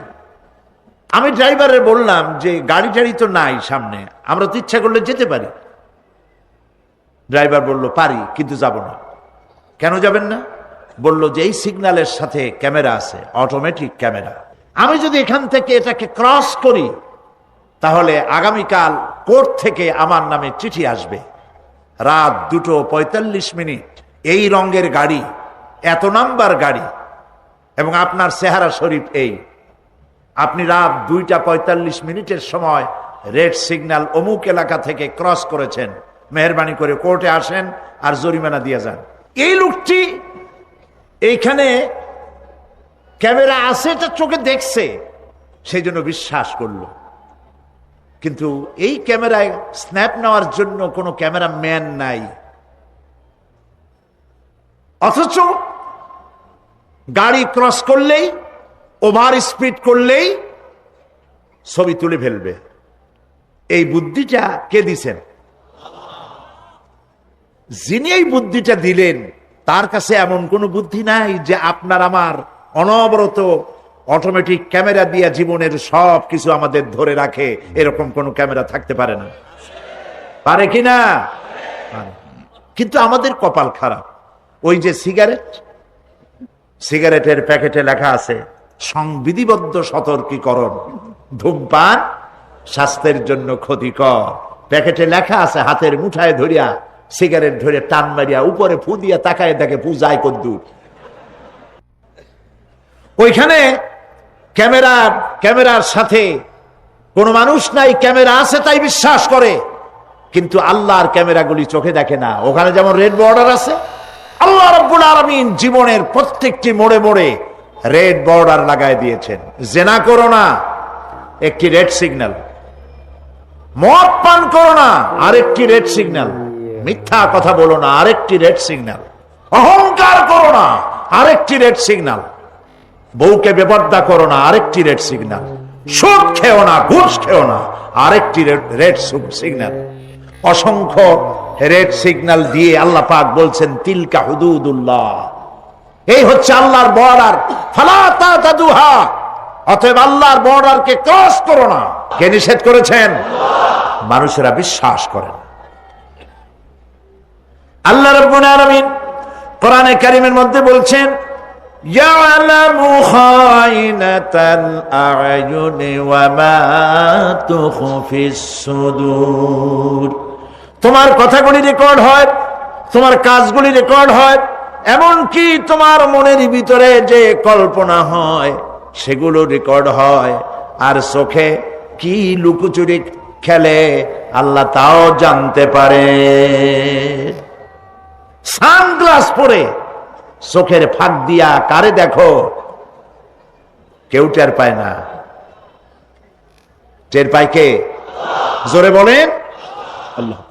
মহান আল্লাহ রাব্বুল আলামিন বলেন কোন গুনার কাজ করে, কোন সামান্যতম গুনার কাজ করেও এড়াতে পারবে না, এবং সামান্যতম ভালো কাজ করলেও তার থেকে পুরস্কার থেকে মাহরুম হবে না। আল্লাহ পাক বলেন ওয়া ইন কানা মিসকালা হাববাতিন মিন খারদালিন আতাইনা বিহা ওয়া কাফা বিনা হাসিবিন। একটি সরিষা পরিমাণ আমলকেও আল্লাহ পাক কিয়ামতে হাজির করবেন, হিসাব নেওয়ার জন্য। আল্লাহ পাক বলেন আমি যথেষ্ট। সুবহানাল্লাহ বলেন, হিসাব নেওয়ার জন্য আল্লাহ পাক যথেষ্ট। রাসূল করিম সাল্লাল্লাহু আলাইহি ওয়াসাল্লাম নিজে এতিম ছিলেন, আর এতিমের প্রতি তার এত দরদ ছিল। একবার তিনি ঈদের দিকে নামাজ পড়ার জন্য যাচ্ছেন, প্রতিমধ্যে দেখেন একটা বাচ্চা ছেলে কাঁদতেছে। এই রাস্তায় কত মানুষ গেল, কেউ দাঁড়ালো না, থমকে। বাচ্চার ক্রন্দন কাউকে থামাইতে পারলো না। কিন্তু বিশ্ব নবী, দয়ার নবী, রাহমাতুল লিল আলামিন বাচ্চার কান্না দেখে পাও বাড়াতে পারলেন না। নবীজি দাঁড়ায় গেলেন, জিজ্ঞেস করেন, ও বাচ্চা, ঈদের দিনে কাঁদো কেন? ঈদের দিনে তো কাঁদতে নাই। বাচ্চা বলে, তোমার কাছে বলবো না, আমি সেই সকালবেলা থেকে বসে আছি, আমি যদি মক্কার আব্দুল্লাহর পুত্র মুহাম্মদ রাসূলুল্লাহ সাল্লাল্লাহু আলাইহি সাল্লামকে পাই, মনের দুঃখ তার কাছে বলবো। বিশ্ব নবী জমিনের উপরে বসে বললেন, বাচ্চারে কোলের উপরে উঠায় বলেন, বাচ্চা বলো কি তোমার দুঃখ? তুমি যার জন্য বসেছো আমি তো সেই এতিম নবী, কি বলতে চাও? বাচ্চা বলতেছেন, ইয়া রাসূলুল্লাহ, আমার বাবা মারা গেছে সেই ছোট্টবেলায়, একেবারেই তখন মায়ের পেট থেকে আমি আসার পর বাপ মরে গেল, আমার মা আর একজনের সঙ্গে বিয়ে বসেছে, সেই পুরুষটি আমারে দেখতে পারে না, আমার মা যদি আমারে কোলে করে এসে সহ্য করতে পারে না, আমারে চুমা খাইলে সহ্য করতে পারে না, আমারে খাবার দিলে মা মার খায়। আজ ঈদের দিনে রাতে আমার মা আমাকে বলল, বাবারে তোমার কপাল খারাপ, তোমার বাবা মারা গেছে, তোমাকে সাহায্য করার কেউ নাই, আমি তোমার যত্ন করতে পারলাম না, কোলে নিয়ে চুমাও দিতে পারি না, আমার এমনই কপাল খারাপ। সুতরাং এতিমের দরদ এতিম ছাড়া কেউ বুঝবে না, তুমি আজ চলে যাও, ওই রাস্তায়, ঈদের রাস্তায় দাঁড়ায় থাকো, মাঠের রাস্তার পাশে, বিশ্ব নবীর কাছে তোমার দুঃখ বলো, এতিমের দুঃখ তিনি বুঝবেন। আমি মায়ের কথা মতো এই জায়গায় এতক্ষণ বসে আছি, হুজুর আপনি দয়া করে, আমার কথা তো আপনার কাছে বললাম, আমার মনের এই দুঃখ। নবীজি বাচ্চার কথা শুনতেছিলেন, চোখ দিয়া পানি পড়তেছিল, বাচ্চাকে বুকের সঙ্গে জড়িয়ে ধরে নবীজি বলেন, ও এতিম, মুহাম্মদ সাল্লাল্লাহু আলাইহি ওয়াসাল্লাম যদি তোমার পিতা হন আর হযরতে আয়েশা যদি তোমার মা হয়ে যায়, বলো তোমার মনের দুঃখ মেটে নাকি? ছেলে দুঃখে কেঁদে উঠলো আর বলল, ইয়া রাসূলুল্লাহ, আপনি যদি আমার পিতা হন আর আয়েশা যদি আমার মা হয়ে যায়, এর থেকে বড় সৌভাগ্যের আমার তো আর কিছুই নাই। নবীজি এতিমকে বাড়ি নিয়ে গিয়ে হযরতে আয়েশার হাতে তুলে দিয়ে বললেন, আয়েশা রে, পবিত্র ঈদের দিনে আল্লাহ রাব্বুল আলামিন তোমার জন্য একটা উপহার পাঠিয়েছেন, এটার যত্ন করো। এতিমের প্রতি দরদ রাখার জন্য আল্লাহ রাব্বুল আলামিন বলেছেন, এতিম, মিসকিন, বিধবা, অসহায় লোক, তাদের প্রতি যাতে করে মুসলিম সমাজ লক্ষ্য রাখে, সেজন্য আল্লাহ পাক নির্দেশ করেছেন। বুখারী এবং মুসলিম শরীফের হাদিসে এসেছে, আস-সাই আলাল আরমালাত ওয়াল মিসকিন কাস-সাই ফি সাবিলিল্লাহ। বিধবাদের জন্য, মিসকিনের জন্য কেউ যদি কোনো উদ্যোগ গ্রহণ করে, কেউ কোনো সাহায্য দেয়, জিহাদের ময়দানে জিহাদ করে আল্লাহর রাস্তায় যে সওয়াব পাওয়া যায়, যে মর্যাদা পাওয়া যায় আল্লাহর কাছে, এটি মিসকিন বিধবাকে সাহায্য করলে সেই সওয়াব আল্লাহ রাব্বুল আলামিন আমলনামায় দিয়ে দেন। তার চরিত্রই প্রমাণ করে, নবীদেরকে বাইয়ানাত দেওয়া হয়েছে, এমন চরিত্র আচার আচরণ দেওয়া হয়েছে যাতে করে লোকেরা অভিভূত হয়ে যায়, আকৃষ্ট হয়ে যায়। হযরতে যায়েদ, তিনি তো কৃতদাস ছিলেন, হারায় গেলেন বাপ মা থেকে, আর এরপরে কুদরতকারে মুহাম্মদ সাল্লাল্লাহু আলাইহি ওয়াসাল্লামের ঘরে উঠায় দিল। তিনি তখন আল্লাহর নবী, তখন নবুয়তের দায়িত্ব পান নাই।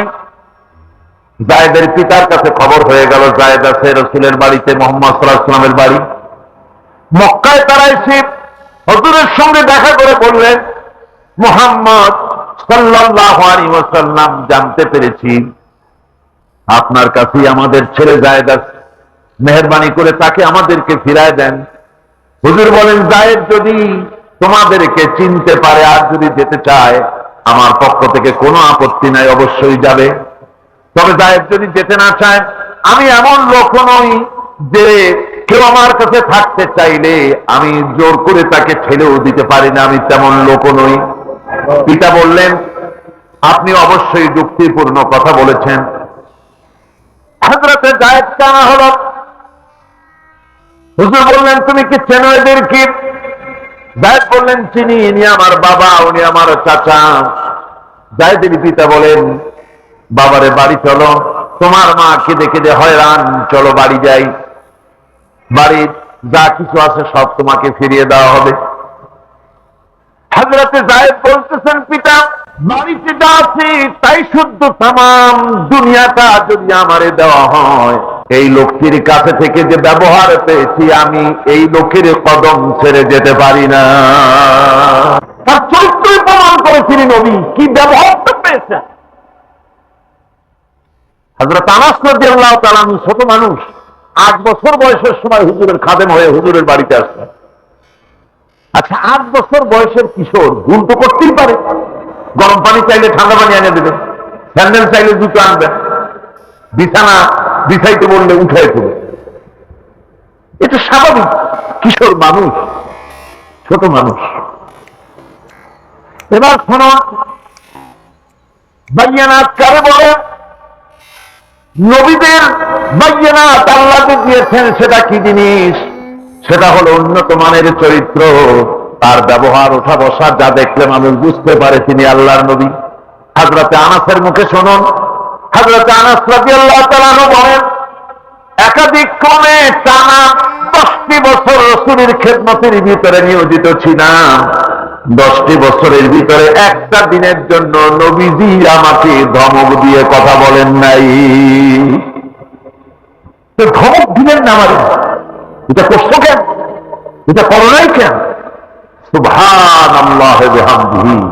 গোটা পৃথিবী সমস্ত মুমিন মুসলমানদের, পুরুষ আর নারীদের জীবন, কলিজা, রক্ত রাসূলের কদম মোবারক উৎসর্গ হয়ে যায়। আমার ভাইরা, রাসূল পাক সাল্লাল্লাহু আলাইহি ওয়াসাল্লাম আল্লাহর নবী এমন এক মহান সত্তা ছিলেন যে তিনি দোয়া আল্লাহর দরবারে হাত উঁচু করতে দেরি আছে, কিন্তু দোয়া কবুল হতে দেরি নাই।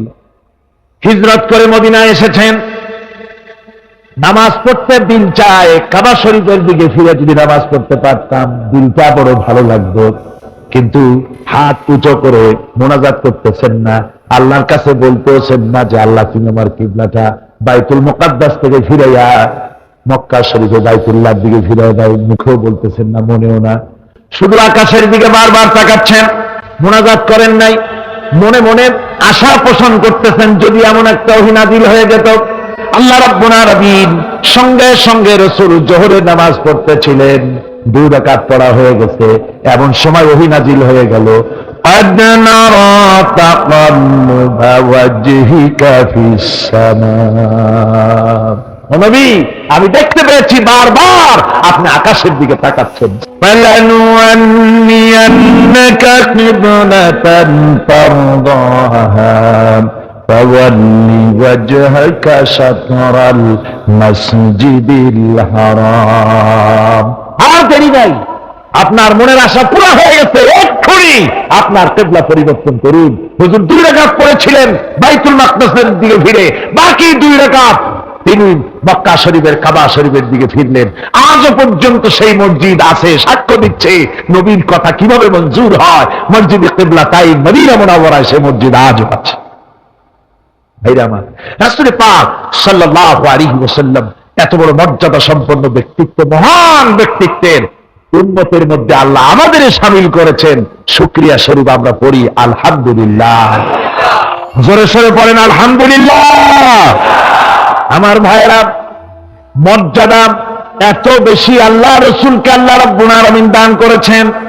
এই পৃথিবীতে কোন মানুষের সঙ্গে যদি আপনি বেয়াদবি করেন, তিনি আপনার বাপ হোক, তিনি আপনার মা হন, অথবা আপনার ওস্তাদ হন, অথবা আপনার পীর হন, যে কেউ হোক না কেন, কারো সঙ্গে যদি কোনো বেয়াদবি হয়ে যায় তো শুধু একটা বেয়াদবি ছাড়া আর কিছুই না।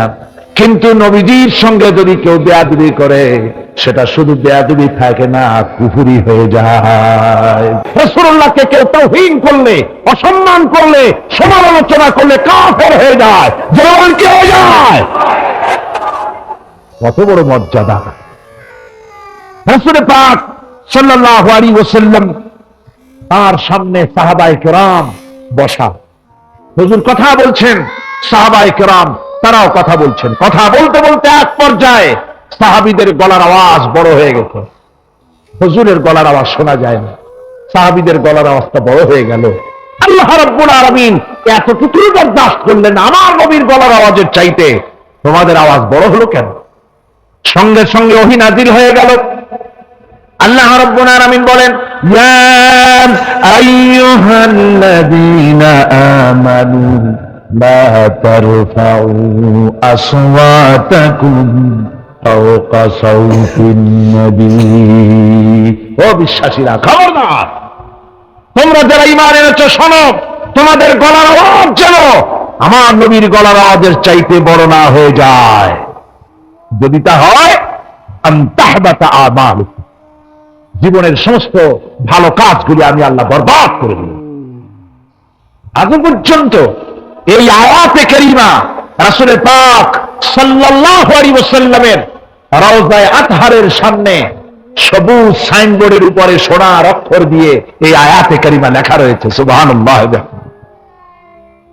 সর্বকালের, সর্বযুগের সর্বশ্রেষ্ঠ মহামানব, সর্বশ্রেষ্ঠ বিশ্বনবী, আল্লাহর পরে যার মর্যাদা, তিনি হচ্ছেন মুহাম্মদ রাসূলুল্লাহ সাল্লাল্লাহু আলাইহি ওয়াসাল্লাম। দুলির ধরা থেকে রাসূলকে আরশে আজিম নিয়ে যাওয়া হবে।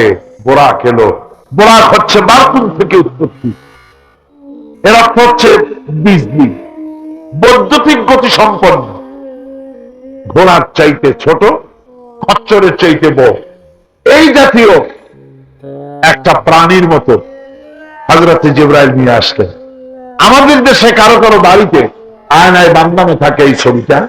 গোড়া আছে, দুইটা ডানা আছে, মাথাটা মেয়ে লোকের মতো, চুলগুলো ঝুলে পড়ছে, নিচে লেখা আছে হাজা বুরাকুন নবী সাল্লাল্লাহু আলাইহি ওয়াসাল্লাম।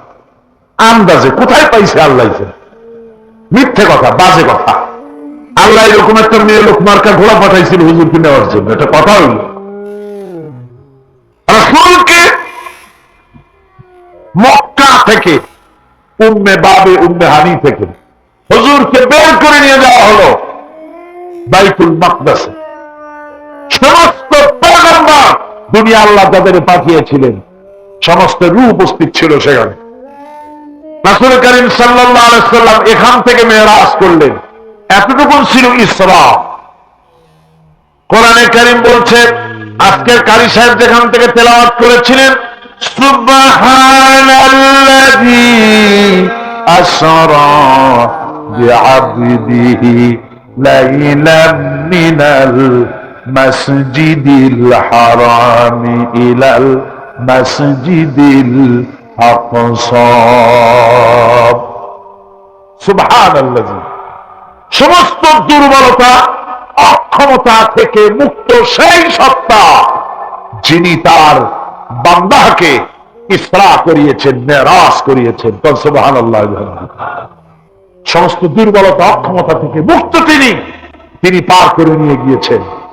আর পরে মুহূর্তের ভিতরে মহাশূন্য পাড়ি দিয়ে, সেই মহাশূন্য মানে এইখান থেকে সূর্য কত দূরে? 9,30,00,000 মাইল দূরে এখান থেকে সূর্য। সেই সূর্য, তারপরে রয়েছে গ্যালাক্সি, মিল্কি ওয়ে, গ্রহ নক্ষত্র, সে যে কত দূরে, যে সমস্ত তারকা, এমন বহু তারকা আছে যে তারকা সৃষ্টির পর তার আলো পৃথিবীর মাটি আজ পর্যন্ত স্পর্শ করে নাই। অথচ আলোর গতি প্রতি সেকেন্ডে কত মাইল? 1,86,000 মাইল। এই 1,86,000 মাইলের সেকেন্ড, এর মিনিট, এর ঘন্টা, এর দিন, এর সপ্তাহ, এর মাস, এর বছর, এটাকে বলা হয় লাইট ইয়ার, আলোক বর্ষ। সেই তারকা তৈরি হওয়ার পর কত সহস্র সহস্র লাইট ইয়ার চলে গেল, আজ পর্যন্ত সেই তারকার আলো পৃথিবীর মাটি স্পর্শ করতে পারে নাই। তাহলে সেই তারা কোথায়? আল্লাহ রাব্বুল আলামিন তার হাবিবকে চাঁদ, সূর্য, গ্রহ, নক্ষত্র, মহাশূন্য পাড়ি দিয়ে, তারপরে 7 আকাশ পাড়ি দিয়ে সিদরাতুল মুনতাহা পর্যন্ত নিয়ে গেলেন। জোরে কোন সুবহানাল্লাহ। এবার সিদরাতুল মুনতাহা পর্যন্ত যাওয়ার পথে যত ঘটনা ঘটল, সেগুলো আপনারা ইতিহাস থেকে পড়ে নেবেন, ওগুলি বলার সময় আমার কাছে নাই। সিদরাতুল মুনতাহায় যাওয়ার পর হযরত জিবরাইল বলেন, আর আমি যেতে পারবো না, এটা হলো বিপজ্জনক বর্ডার। আমি যদি আর এক চুল অগ্রসর হই, তাহলে আমি জ্বলে পুড়ে ছাই হয়ে যাব, আমার আর যাওয়ার অধিকার নাই। হুজুর সেখানে বসে থাকলেন। জিবরাইল বলে গেলেন, এখান থেকে আপনাকে নেওয়ার কুদরতি ব্যবস্থা হয়ে যাবে। রাসূল দুনিয়ায় ফিরে এসে হযরতে বেলালকে ডেকে বলেছিলেন, বেলাল গো, এমন কি আমল তুমি করো আমারে শোনাও। হযরতে বেলাল বলেন, হুজুর আমার আমল তো সব আপনি জানেন। কয় না, কি করো শোনাও। বেলাল বলেন, হুজুর খাস আমলের মধ্যে এতটুকু আছে যে আমি কখনো বিনা উজুতে থাকি না। যখন উজু চলে যায় উজু করি, আর উজুর ইহতিমামের জন্য 2 রাকাত নফল নামাজ পড়ি। হুজুর বলেন, বেলাল তুমি এই আমল ছাড়বা না, কারণ সিদরাতুল মুনতাহায় হযরত জিবরাইল আমারে যখন ছেড়ে চলে গেলেন, আমার একা একা বড় ভয় লাগতে লাগলো। তখন আমার মনে হচ্ছিল তুমি যেন আমার চতুর্দিকে হাঁটতেছো। রফরাত নামক বিছানা চলে এলো। কুদরতি এই বিছানায় চড়ে নবীজি আল্লাহ রাব্বুল আলামিনের দরবারে আরশে আজিমে পৌঁছে গেলেন। জোরে বলেন সুবহানাল্লাহ, জোরে বলেন সুবহানাল্লাহ। যেখানে পৃথিবীর কোন মানুষের যাওয়া সম্ভব নয়, গোটা পৃথিবীর মানুষের মর্যাদা আল্লাহ পাক বাড়ায় দিলেন। আরশে আজিমে হুজুরকে নিয়ে গেলেন। তারপরে তিনি কথাবার্তা হুজুরের সাথে কি বললেন, সেই কথাগুলি নিয়ে আমাদের দেশে কথা হলো এই যে হুজুরকে নিয়ে আল্লাহ 5 ওয়াক্ত নামাজ দিছিলেন তো 50 ওয়াক্ত। মুসা আলাইহিস সালামের সাথে দেখা না হইলে তো কাম সারছিল, আমাদের আর উপায় ছিল। আরে ভাই, শুধু নামাজ দেওয়ার যদি উদ্দেশ্য হবে তাহলে রোজার মতো তো আল্লাহ দুনিয়ায় বসে দিতে পারতেন কিনা, হজের মতো জাকাতের মতো পারতেন কিনা। শুধু নামাজের জন্য নয়, আল্লাহ পাকের কায়নাত দেখাবার জন্য আল্লাহ পাক তাকে নিয়েছিলেন। বেহেশত দেখাইছেন, দোজখ দেখাইছেন, ভালো কাজ করলে কিরকম শান্তি হবে, খারাপ কাজ করলে কিরকম শাস্তি হবে চোখে দেখাই দিয়েছেন মুহাম্মদ রাসূলুল্লাহ সাল্লাল্লাহু আলাইহি ওয়াসাল্লামকে। মেরাজ থেকে ফিরে এলেন, ঘরে এসে দেখেন উজুর পানি, উজু করে যে গেছিলেন উজুর পানি তখনও গড়াচ্ছে। যে দরজা দিয়ে বেরিয়েছিলেন দরজাটা ধাক্কায় তখনও কাঁপতেছে। যে বিছানায় শোয়া ছিলেন সে বিছানায় মানুষ শুয়ে থাকলে যেমন উষ্ণ থাকে সেরকমের উষ্ণ ভাব তখনও আছে। কেমনে হলো? মাথায় ঢুকবে না। সুবহানাল্লাহ, কোন ঢুকবে? জোরে কোন সুবহানাল্লাহ। এটার ব্যাপারে কোন বিজ্ঞান দর্শন যুক্তির প্রয়োজন নাই। প্রয়োজন শুধু এতটুকু, আল্লাহ তার হাবিবরে নেবেন, কত দ্রুত নিবেন, কত দ্রুত পাঠাবেন এটা তিনি ভালো জানেন, আমাদের কোনো জানার কথা না। ঠিক কিনা? তবে দৃষ্টান্ত যদি চান তাহলে আমি দৃষ্টান্তটা এভাবে দিতে পারি, বুঝাবার জন্য একটা দৃষ্টান্ত দিতে পারি।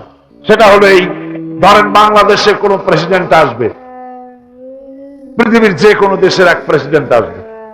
এটা আসার যখন খবর হয়ে যাবে তখন পত্র পত্রিকায় রুট বলে দেওয়া হয়, এই রুটে রাষ্ট্রীয় মেহমান রাষ্ট্রীয় অতিথি ভবনে আসবেন, এই রাস্তা দিয়ে সাধারণ ট্রাফিক চলাচল বন্ধ থাকবে। এয়ারপোর্ট থেকে নিয়ে রাষ্ট্রীয় অতিথি ভবন পর্যন্ত মেহমান না আসা পর্যন্ত সমস্ত ট্রাফিক চলাচল বন্ধ। মেহমান পৌঁছে যাবে, তারপরে আবার স্বাভাবিক ট্রাফিক চলবে। এটা জানেন কিনা? এইটা যদি পৃথিবীর সামান্য সলিমদ্দি কসিমদ্দি এই জন্য বলছি, আজ আছে কাল নাই। ঠিক কিনা গণ? আজ মন্ত্রিত্ব গেল, কালকে রাস্তায় দাঁড়ায় বলবে রিক্সাওয়ালা আমার একটু নেওয়া, বাজারে মাছ কিনতে যাবো। ঠিক কিনা? সুতরাং এদের তো কোনো মর্যাদা নাই, আজ আছে কাল নাই। এই দুনিয়ার সলিমদ্দি কসিমদ্দির জন্য যদি এভাবে ট্রাফিক চলাচল বন্ধ করে দেওয়া হয় তাহলে আকাশ এবং জমিনে আল্লাহ রাব্বুল আলামিনের সর্বশ্রেষ্ঠ মেহমান জনাবে মুহাম্মদ রাসূলুল্লাহ সাল্লাল্লাহু আলাইহি ওয়াসাল্লাম, এই মেহমান আল্লাহর দরবারে যাবেন। আল্লাহ যদি বলে দিয়ে থাকেন, আল্লাহ যদি হুকুম করে থাকেন, সময়ের গতি, বার্ষিক গতি, আহ্নিক গতি, আকাশের গতি, সূর্যের গতি, সময়ের গতি, রাত 3টা 45 মিনিট 10 সেকেন্ড, এখন সমস্ত গতি স্তব্ধ হয়ে যায়। আমার হাবিব আমার দরবার থেকে ঘুরে যখন ঘরে ফিরে যাবেন আবার 3:45 11 থেকে শুরু হয়ে যাবি। তায়েফের ময়দানে আমার রাসূল রক্ত দিয়েছেন। আমি সেই তায়েফ সফর করেছি। সেই তায়েফ, আমি তায়েফের ইতিহাস হাদিসে পড়েছি, চোখে দেখি নাই। তায়েফের চিত্র নিজের চোখে দেখে প্রাণ ভরে কেঁদেছি, যেখানে রসুলের রক্ত পড়েছে। 3টি জায়গায় রসুলের রক্ত পড়েছে। সবচাইতে বেশি রক্ত পড়েছিল যে জায়গাটিতে, সেই জায়গায় প্রাণ ভরে কেঁদেছি। আমার স্ত্রী আমার সাথে ছিলেন। আমি তায়েফে গিয়ে লোকেরা আমাকে যখন বলল বিশ্রাম নিতে, আমি বললাম না, বিশ্রাম করব না, আগে আমারও নিয়ে যাও। আমার রাসূলকে মারছিল যে রাস্তাটা, ওই রাস্তাটা আমার আগে দেখাও। 3 দিনের না খাওয়া, রাস্তার 2 দিকে কাফেরেরা দাঁড়ানো, চতুর্দিক থেকে পাথর মারা শুরু করে দিল। আহারে, এমন সুন্দর চেহারার মানুষ দেখে কেমনে মারল তারা? হুজুর পড়ে গেলেন। ওরা কাফেরেরা এসে জোর করে ধাক্কা মেরে হাঁটানো। আবার হুজুর পড়ে গেলেন, বেহুশ হয়ে পড়লেন। আবার ওরা উঠাইয়া জোর করে আবার হাঁটানো। তৃতীয় শেষ জায়গায় গিয়ে হুজুর বেহুশ হয়ে পড়ে গেলেন। শরীর থেকে সবচাইতে বেশি রক্ত পড়েছে সেখানে। আমি লম্বা সেজদা করে এত কান্দা কাঁদছি, আরে আমার নবীজির রক্ত পড়েছে এই মাটিতে। ফেরেশতারা এসে বলছেন, হে রাসূল, আপনার এই অবস্থা থেকে আকাশের ফেরেশতারা কাঁদতে কাঁদতে অস্থির হয়ে গিয়েছে। আপনি আমাদের অনুমতি দেন, এই পাহাড় চাপা দিয়া কাফেরের গোষ্ঠী সাফ করে দেই। আমার নবীজি বললেন, না, আমি তো বলবো না। আমি তো পৃথিবীর মানুষকে প্রতিশোধ দিতে আসি নাই। আমি যদি হুকুম করি আর আমার হুকুম মতো সবগুলি যদি পাথর চাপা দিয়ে মারিয়ে ফেলে দাও, তাহলে আমি কাল কালে পৌঁছাবো লা ইলাহা ইল্লাল্লাহু মুহাম্মাদুর রাসূলুল্লাহ। সঙ্গে যায়েদ, রক্তাক্ত শরীর। আহারে, যে শরীরের দিকে মানুষ একবার তাকাইলে চোখ ফিরাইতে পারত না। হযরত আয়েশা বলেছেন, যে সমস্ত নারীরা ইউসুফ আলাইহিস সালামের দেখে হাত কেটে বেড়াইছিল, ওরা যদি আল্লাহ রাসূলকে দেখতো, হাত কাটতে কাটতে কলিজা কাটে ফেলাই দিত, চার পাইতো না। এমন মানুষের গায়ে কেমনে নজর মারল? রাসূল কারীম সাল্লাল্লাহু আলাইহি ওয়াসাল্লাম বসে আছেন, শরীর থেকে রক্ত ঝরছে। বুখারী শরীফে এসেছে, আত্তাস নামক এক যুবক আঙ্গুরের বাগান থেকে 1 গ্লাস আঙ্গুরের শরবত এনে হুজুরের হাতে দিলেন। কষ্টের পর 3 দিনের না খাওয়া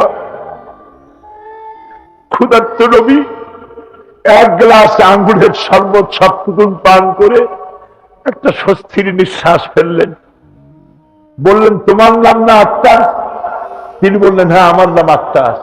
তোমার বাড়ি হযরত ইউনূস আলাইহিস সালামের গ্রামে? বললেন যে হ্যাঁ, আমার বাড়ি ইউনূস আলাইহিস সালামের গ্রামে। যুবক জিজ্ঞেস করলেন, হুজুর, আপনি কি করে বুঝলেন আমার নাম আত্তাস আর আমার বাড়ি ইউনূস আলাইহিস সালামের গ্রামে? আপনি জানলেন কি করে? হুজুর বললেন, আমিও নবী, ইউনূস আলাইহিস সালামও নবী। এক নবীর খবর আর এক নবীর কাছে থাকে। রাসূল গায়ের রক্তগুলি ধুয়ে 2খানা হাত আল্লাহর দরবারে তুললেন। আজকে দুনিয়ায় কেউ নাই হুজুরের, খাদিজা নাই, আবু তালেবও নাই, রাসূল একা। সাহাবীরা দিনের বেলায় কাফেরদের ভয়তে হুজুরের সঙ্গে দেখা করতে পারে না। হুজুর বলেন, আমার ওই কষ্টের সময় খাদিজা নাই। ওই সব পাথরগুলি আমি আজও চিনি, যে পাথরগুলি আমি যাওয়ার সময় রাস্তায় জিহাদের ময়দানে সাহাবায়ে কেরামদেরকে প্রস্তুত করছেন জিহাদের জন্য। সাহাবীরা তৈরি হয়েছেন, লড়াই হবে মুতার প্রান্তরে। 3000 সাহাবীকে রাসূল রিক্রুট করলেন। 1 লক্ষ রোমান সৈন্য, তদানীন্তন পৃথিবীর সুপার পাওয়ার, সজ্জিত অস্ত্র সজ্জে সজ্জিত বাহিনী চলে এসেছে তারা মুতার প্রান্তরে। রাসূল 3000 তৈরি করলো, ওদিকে 1 লাখ আর এদিকে কয় হাজার। হুজুর নিজে এই জিহাদে যাননি, রাসূল পাক বললেন এই জিহাদের ময়দানে সেনাপতির দায়িত্ব পালন করবে আমার পালক পুত্র যায়েদ। কোথায় তুমি? যায়েদ দাঁড়িয়ে গেলেন। 2 নম্বরে এই জিহাদের সেনাপতির দায়িত্ব পালন করবে আমার চাচাতো ভাই জাফর বিন আবি তালেব। কোথায়? দাঁড়িয়ে গেলেন তিনি। 3 নম্বরে দায়িত্ব পালন করবে আমার সাহাবী আব্দুল্লাহ বিন রাওয়াহা। কোথায় তুমি? তিনিও দাঁড়িয়ে গেলেন। রাসূল তাদেরকে বললেন যে তোমরা চলে যাও, তোমাদের ঘরে গিয়ে বিবি বাল বাচ্চা মা বাপের কাছ থেকে সালাম করে আসো। আমার বন্ধুগণ, জিহাদের ময়দানে সেনাপতি কয়জন লাগে? হুজুর বললেন কয়জনের কথা? 3 জনের কথা। তার মানে হলো কারো বুঝতে কোনো